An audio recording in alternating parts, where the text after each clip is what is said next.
Welcome to her remarkable history. Remember, to support our channel, please subscribe. Digging up the remains of the executed Queen of France. On the 16th of October 1793, at the Place de la Révolution in Paris, the former Queen of France, Marie Antoinette, made her slow way to the guillotine. In the months before, her husband, King Louis XVI, had been executed on the same device at the same place, and many did not know what to do with the Queen following her husband's execution.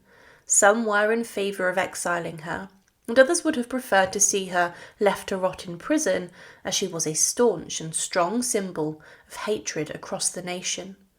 She was hated massively and had little remorse for the French people who were starving. But following the Queen's execution, what happened to her head and also her body? Marie Antoinette was tried by the Revolutionary Tribunal on the 14th of October 1793. It is believed that she was already condemned to death when she was brought to trial, and her lawyers were given not long to sort out her defence. She was accused with a huge amount of charges, including sending millions of lives to Austria, planning a massacre, incest, and declaring her son to be the new French king. But Marie Antoinette was on the 16th of October declared guilty of the three main charges: depleting the national treasury, conspiracy against the security of the state, and high treason.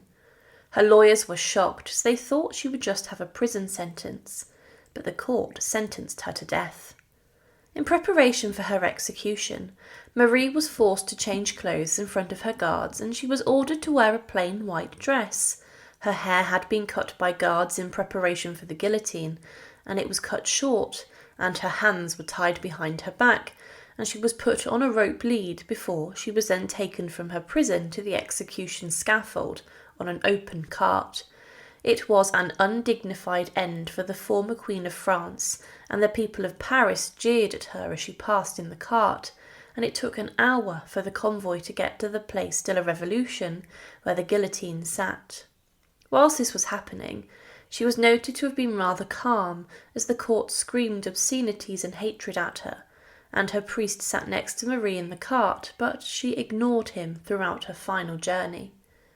She arrived at the guillotine on the 16th of October 1793 at 12:15 p.m, and she was led up the steps of the scaffold.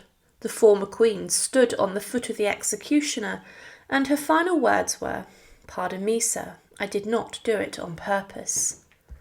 The executioner then fastened her to the wooden board, and then quickly slid Marie under the guillotine before he released the blade, and her head was taken clean off in one go by the device. But what happened to her body after this? You see, her head would have been grabbed from the basket where it fell, and it was then displayed to the crowd. One painting of this event shows the Queen's head on a pike, but it shows for certain that following her execution, that the Queen's body and also her head was taken to the Madeleine cemetery nearby, and that it was thrown in an unmarked grave. At the time, Madame Tussaud would, whilst the gravediggers were on a lunch break, sneak into the cemetery and would take a cast of Marie Antoinette's head following her beheading. But this would not be the end of the story of the Queen's body and head, as in 1814, at the orders of King Louis XVIII, an inquiry was launched to locate the body of Marie Antoinette. Her husband, King Louis XVI's body was located, and the exhumations took place in the presence of many ministers and court officials on the 18th of January 1815. The Queen's remains were found on this day, and the King's would be found on the following day. Marie's grave was found rather easily, and a layer of quicklime had solidified over the coffin, and this allowed her remains to be preserved. Many of her bones were found, including her skull, which was said to have been intact. Workers also found a woman's stocking, similar to one that the Queen was given in her imprisonment, and many people were moved by the location of Marie Antoinette's remains. Some prayed by the gravesite, and one official even fainted. The workers placed the bones and personal items inside a couple of chests, and they were then moved to a chapel where they were surrounded by lit candles. It's never been established completely that these were the correct bodies that were found, and some historians are sceptical, as they believed that the cemetery was very full. But the preservation of Marie's remains would have happened if the quicklime did solidify. The location of Marie's body is believed could have been marked with a cross on the wall near to it, and it was clear that the coffin she had been placed in was still intact. The hair also belonged to a woman that was found along with the clothes as mentioned, which were similar to what Marie was executed in. Following this, they were then prepared to be buried in the royal vault in the Basilica of St. Denis. The interring of these royal remains took place on the 21st of January, and one eyewitness described the procession and the proceedings. He said, "A detachment of artillery joined the procession at the barrier St. Denis and followed it, firing minute guns. A regiment of the king's chasseurs lined the road from Paris to St. Denis. The drums and musical instruments were covered with black serge, and the arms and the colours of the troops were ornamented with crape. A deep and solemn silence prevailed among the multitudes who thronged the streets and road by which the procession passed." Upon reaching the church of St. Denis, the bodies were taken from the cart by the Gardes de la Manche and carried into the church, where they were received by the clergy and presented by the Bishop of Carcassonne to the Bishop of Ayr. They were then placed upon a lofty tomb of state in the midst of the choir. Monsieur, after retiring for a few minutes, entered the church and was followed by the Duke of Angoulême, the Duke of Berry, the Duke of Orléans, and the Prince de Conde, who occupied the stalls on the right nearest to the altar. The Duchess of Orléans, the Duchess of Bourbon, and Mademoiselle of Orléans entered the opposite stalls.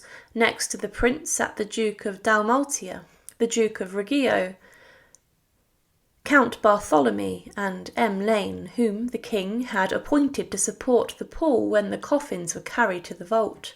The other stalls were occupied by deputations from the court of Castillon, the court of Amcops, and the council of the university, the Cour Royale, the municipality, the Tribunal de Premier Instance. The choir was filled by the great officers of the king's household, the officers of the prince's household, his majesty's ministers, the high personages appointed to form part of the procession, the marshals and peers of France, the deputies of the departments, the grand crosses of the offer of the Major General and staff of the National Guards, the governor of the 1st Military Division and his staff, and a great number of generals and other military officers, the governess of the royal children, the ladies-in-waiting upon her late majesty, and the ladies-in-waiting upon the Duchess of Angoulême sat upon benches near the coffins.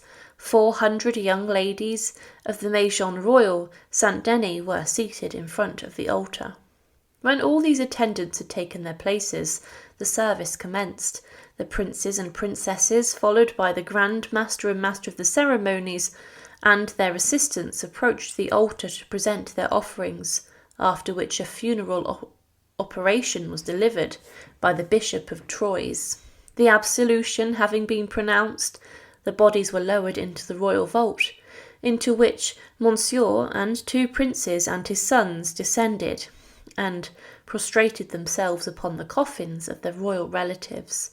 Salutes of artillery were fired at the moment when the procession set out from Paris, during the service of St. Denis, and when the bodies were lowered into the vault.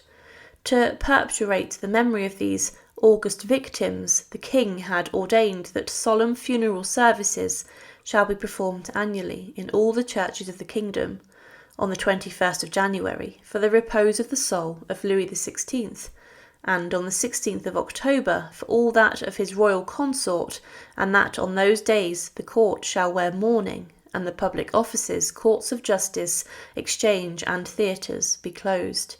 It was a huge moment in history, as the remains of the executed French king and queen, a couple of decades after their execution, were exhumed, and they were then given a burial befitting their status. Still, at this time, Marie Antoinette was considered a controversial figure, and she is remembered in history as a woman who was very frivolous and who had very little sympathy for her subjects.